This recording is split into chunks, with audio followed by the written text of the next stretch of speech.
नगर परिषद निवडणुकांच्या संदर्भाने जो निवडणूक कार्यक्रम जाहीर झाला होता, तो जाहीर झाल्यापासूनच निवडणूक आयोगाचा जो अक्षम्य गोंधळ आहे, तो मतदारांना, नेत्यांना, कार्यकर्त्यांना आणि सगळ्याच पक्षांना एका अर्थाने गोंधळात टाकणारा होता.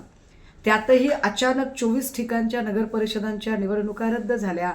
म्हणजे या 24 ठिकाणी ज्या ज्या लोकांनी प्रचंड तयारी केली असेल, आर्थिक शारीरिक अपव्यय झालेला आहे, या सगळ्यांना पुन्हा अजून 20 तारखेपर्यंतचा तो ताण सहन करावा लागत आहे.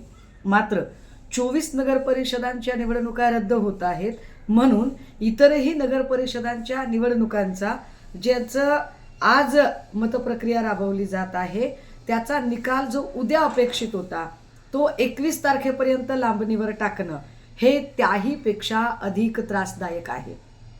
कारण अचानक जेव्हा आपण ही सगळी प्रक्रियाच लांबणीवर टाकत आहात, त्यावेळेला अनेक प्रकारचे प्रश्न निर्माण होतात. मुळात आज 2 तारीख आहे आणि 2 तारखेपासून 20 तारखेपर्यंत तब्बल 18 दिवस मतपेट्या सांभाळणं हे किती जिकिरीचं काम असेल.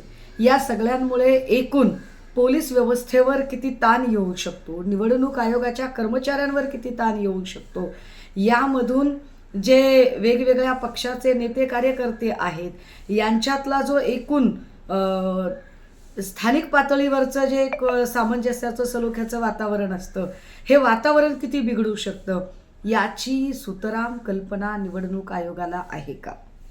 या सगळ्यातनं जर एकूण निवडणूक प्रक्रियेलाच गालबोट लागण्यासारखा काही प्रकार घडला, मतपेट्यांच्या बाबत जराही ढिसाळपणा झाला, तर याची जबाबदारी कुणाची असेल?